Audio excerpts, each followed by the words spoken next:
Pada saat tiba di Palestina, Dajjal sendiri tidak tahu kalau ajalnya sudah dekat. Maka dia pun akhirnya berdemo di sana, menganggap dia punya sebuah kerajaan sampai di daerah Palestina. Tepatnya sekarang Israel. Direbut wilayah itu oleh Israel tanpa mereka sadari. Dalil-dalil wahyu menuntun mereka ke situ. Ada sebuah kota namanya kota Babulut. Di Israel itu kota itu ada. Saya pernah lihat cuplikannya. Termasuk kota yang diidolakan di dalam negeri Israel sendiri namanya Babulut. Subhanallah, hadis menyebutkan nama Babulut. Hadis Nabi SAW dari 1400 tahun yang lalu mengatakan nanti Dajjal akan berkumpul di sebuah wilayah namanya Babulut di Syam. Maksudnya di Palestina itu. Israel sekarang. Ada kota Babulut dan orang Yahudi sekarang lagi gencar membangun kota itu dan dianggap kota favoritnya Israel. Dajjal akan masuk ke sana dan berkurung diri.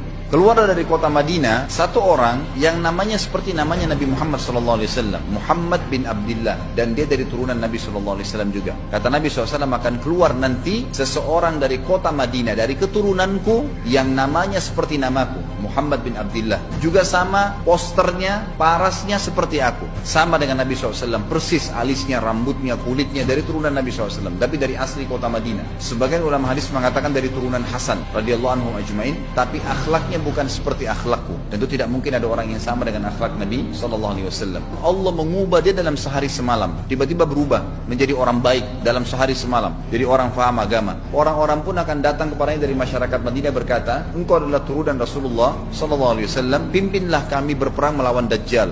Engkau adalah turunan Rasulullah SAW, pimpinlah kami berperang melawan Dajjal. Maka dia pun menolak. Dia menolak awalnya, kemudian dia menuju ke Mekah diikutin dengan 300 orang pertama dari kota Madinah. Sampai di Mekah, setelah selesai dia tawaf, maka seluruh muslimin menunjuknya sambil mengatakan engkau harus memimpin kami. Dan orang ini punya julukan Mahdi, dikenal dengan Imam Mahdi. Inilah tanda-tanda kiamat yang kedua. Setelah Dajjal keluar, buat kerusakan di muka bumi tadi selama 40 hari itu atau setahun lebih. Kemudian keluarlah tanda-tanda kiamat kedua pada saat dia sudah tiba di kota Babulut di Israel. Keluarlah si Mahdi ini. Pada saat dia tiba di Mekah, dibaiatlah oleh banyak kaum muslimin. Tidak disebutkan jumlah pasukannya. Maka terbentuklah pasukan jihad yang mengejar Dajjal menuju ke Palestina. Tanda-tanda kiamat besar yang ketiga adalah pada saat pasukan Imam Mahdi dengan pasukan jihad itu tiba di Darul Baydha namanya, kota putih yang ada menara putihnya, dan itu sekarang di negeri Syam, tepatnya di Damaskus, ibu kota Syria. Hadis menyebutkan di menara itulah, di masjid itulah Imam Mahdi mampir sholat asar bersama pasukannya. Pada saat itulah datang tanda-tanda kiamat besar yang ketiga, yaitu turunnya Nabi Isa alaihissalam. Kata Nabi SAW dalam hadis Bukhari, hadis Muslim, hadis Sahih semuanya, dikatakan Isa alaihissalam akan turun sambil memegang kedua sayapnya malaikat, dan dari rambutnya yang basah meneteskan air,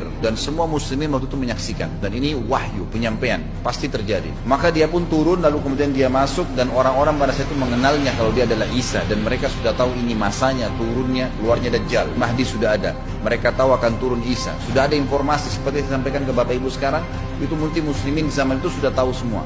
Maka Isa pun alaihissalam waktu itu dipersilakan oleh Mahdi untuk jadi imam, maka dia pun mengatakan tidak, imam dari kalangan kalian. Dan kata Nabi SAW, ini kemuliaan bagi umat ini karena Nabi sholat di belakang umat ini. Semestinya kalau ada Nabi, pasti Nabi jadi imam, tidak mungkin digantikan oleh manusia biasa. Tapi waktu itu Imam Mahdi menjadi imam dan Nabi Isa sholat di belakangnya. Perlu anda tahu juga hadis Nabi SAW yang sahih yang berbunyi, kalau Musa dan Isa hidup di zaman aku sudah diutus, niscaya keduanya akan jadi pengikutku. Jadi memang kena kebenaran agama ini dibawa oleh Nabi SAW. Sholatlah mereka, kemudian mereka menuju ke Palestina. 3 tanda-tanda kiamat sekaligus terjadi. Nabi Isa alaihissalam akhirnya tiba dengan pasukan mujahidin di depan pintu gerbang Babulut. Kemudian orang-orang Yahudi tidak kenal, tidak tahu Nabi Isa, tidak tahu tentang itu Mahdi. Mereka belum tahu ini. Mereka berbangga-bangga saja. Lalu mereka berkata kepada Dajjal, ada pasukan, segelintir pasukan yang mau menyerang kita. Dajjal mengatakan, bukakan pintu gerbang. Mereka tidak akan mampu melawan kita karena pasukannya mereka banyak memang. Maka Dajjal dengan sombongnya menunggu di depan pintu gerbang. Pada saat dibuka, Dajjal kaget melihat ada Isa alaihissalam. Dan pada saat itu kata Nabi SAW, Dajjal faham kalau sudah tiba ajalnya. Begitu melihat Isa alaihissalam, dia lari dan badannya sambil meleleh di depan para pengikutnya. Lalu Isa alaihissalam mengejarnya, mengatakan, wahai musuh Allah, saatnya kau akan menemui ajalmu.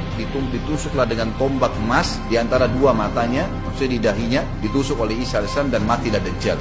Pada saat Dajjal mati, pengikutnya pada ketakutan semua. Mereka anggap Dajjal Tuhan, mereka anggap Dajjal orang yang perkasa lah, orang yang kebal lah, beragam macam kelebihan. Mereka kaget pada saat mati. Maka seluruh pengikut Dajjal dari kaum Yahudi akan bersebaran sembunyi di bawah batu dan pohon, di atas batu dan di bawah pohon. Semuanya batu dan pohon itu akan berbicara kepada setiap pasukan mujahidin, berkata, wahai muslim, ini Yahudi di atas saya atau di bawah saya. Batu bilang ini Yahudi yang sembunyi, yang pohon mengatakan, wahai muslim, ini Yahudi, bunuhlah dia. Maka dibunuhlah orang-orang Yahudi tersebut yang menjadi pengikut Dajjal oleh kaum muslimin, kecuali satu pohon, namanya pohon Garqad. Dan apakah Bapak Ibu sudah tahu, sekarang pemerintah Israel besar-besaran menanam pohon itu. Satu dunia ini semuanya Islam. Hadis sahih, kata Nabi SAW, Islam akan masuk ke setiap rumah dengan kemuliaan atau terhina. Enggak ada lagi penolakan terhadap Islam. Itu hadis sahih. Maka Nabi Isa AS memimpin pada saat itu, disebutkan dalam hadis, 40 tahun dengan ketenangan menerapkan hukum Islam. Kata Nabi SAW, bagaimana awal umat ini bisa sesat sementara aku yang pimpin, dan bagaimana akhir umat ini bisa sesat sementara yang pimpin mereka Isa, dengan menjalankan hukum-hukumku. Dari Nabi Isa AS nanti menerapkan Al-Quran seperti yang kita lakukan, sholat, segala ini sudah selesai, dikerjakan semua. Dalam hadis lain dikatakan Isa alaihissalam akan menghancurkan semua salib, membunuh semua babi. Nggak ada seekor babi pun hidup di muka bumi pada saat itu, semua salib dihancurkan. Dan yang menjadi tidak ada agama lain, semua Nasrani, Yahudi, Hindu, agama apa saja habis semuanya. Semuanya beriman kepada Allah subhanahu wa ta'ala dan menjadi muslim.